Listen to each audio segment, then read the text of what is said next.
Okay, gentlemen, let's get to it. Is the U.S. justified in supplying Ukraine with cluster bombs? You know the rules. We begin with our quick fire round, 30 seconds each to let your initial stance on the matter, and we pick up the conversation from there. So, Mr. Hardie, please take the lead. Your 30 seconds are on. Sure, thanks for having me. Well, I'd start by saying, yes, there are some risks to civilians and friendly forces, but there are also battlefield benefits. And I think Ukraine could have faced the prospect of an early culmination of its counteroffensive had it run out of artillery ammunition. So in weighing the pros and cons, I think Kyiv decided that the pros do outweigh the negatives. And I think that's their decision to make. They're using these munitions on their own territory. And so it's their call. I think we should respect that. And I'm glad the Biden administration has done so. Owen Alterman, your thoughts? I'll play devil's advocate and say no. Ellie, I actually think it's a really close call, but the whole reason and rationale behind the Ukraine war is that these countries who are the allies defending Ukraine are claiming a moral high ground, right? Which is why there's so much scrutiny of what the Ukrainians do, because there's the assumption that the Russian military is committing war crimes. Not a war crime necessarily per se. Again, the United States, Ukraine, Israel for that matter, haven't signed on to this treaty, but it's more important to claim that moral high ground than actually have a tactical advantage on the battlefield. I just will caveat him. Playing devil's advocate here. I don't know where exactly I personally do. Right. You know, it's like in kindergarten when they teach us don't be the bully when you're facing a bully, right? Last but not least, Amir Oren, your thoughts?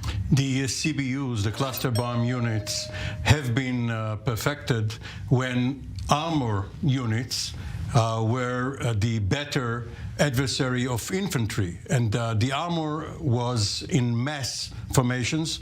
So the other side, that is the United States, came up with the cluster bombs. And eventually, because civilians were hurt following the battle, it was banned. Jimmy Carter didn't want to sell Israel the CBUs in the 1970s. But it is better to end the war as quickly as possible, even if it means more destruction right now, because attrition would be much more costly. So gentlemen, let's begin our conversation from this point exactly, and let's feel free to interact from this point onwards. Is it going to bring the war closer to an end, those bombs? There are no noble weapons, and no death is as it is in the fairy books when the prince kisses his bride goodbye and goes off to battle. The war must end soon because both sides are blooding each other and themselves.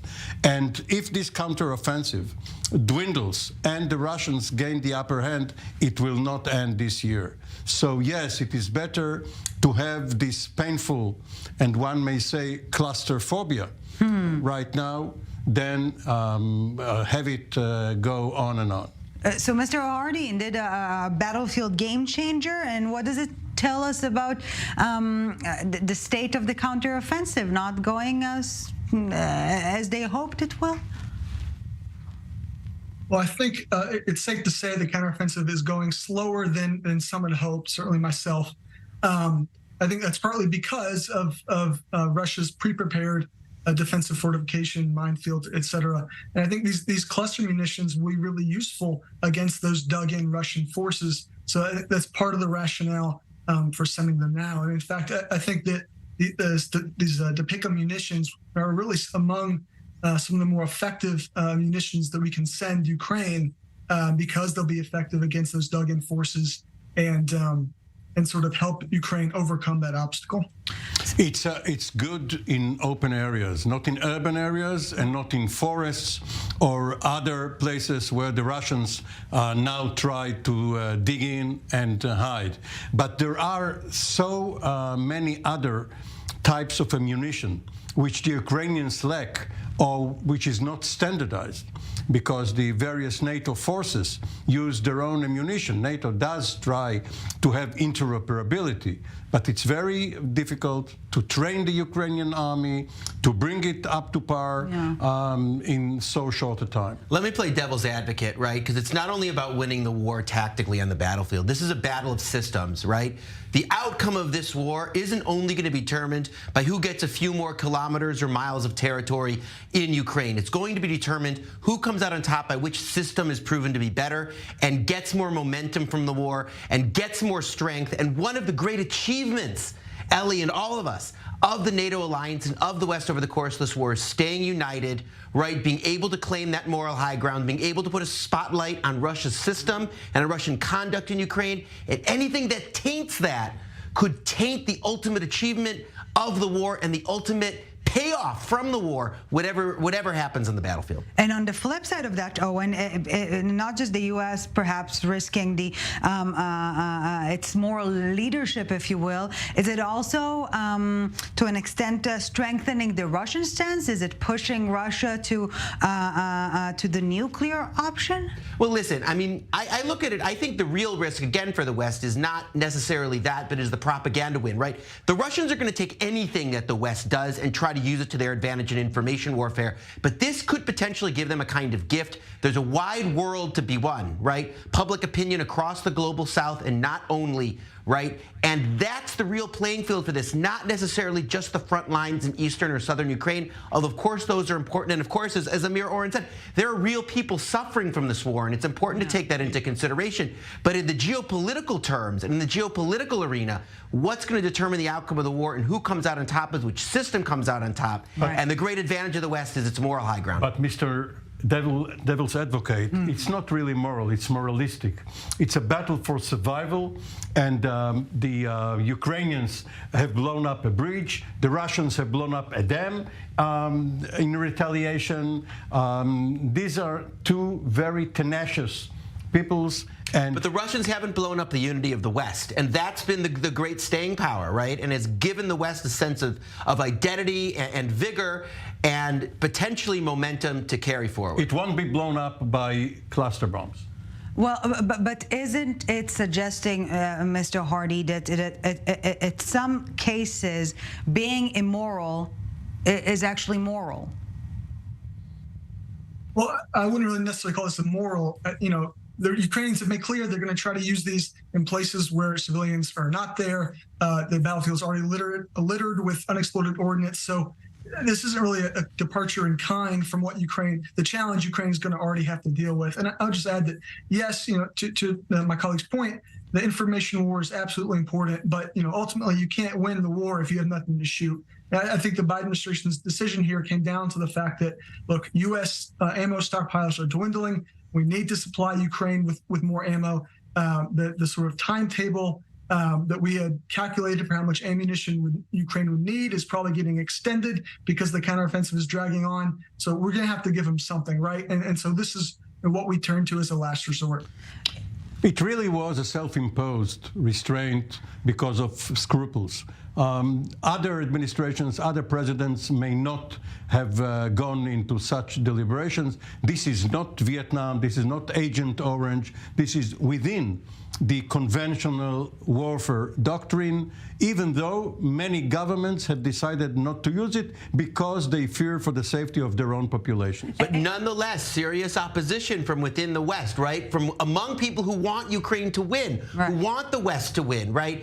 And anything that could undermine that unity, again, I don't know if it necessarily endangers the victory tactically on the battlefield, but it puts into at some risk the meaning of that victory, the impact of that victory, right? This war is not only being fought for the territory of Ukraine, it's being fought for the good name of the West in terms of being able to carry it forward in the years and really decades to come.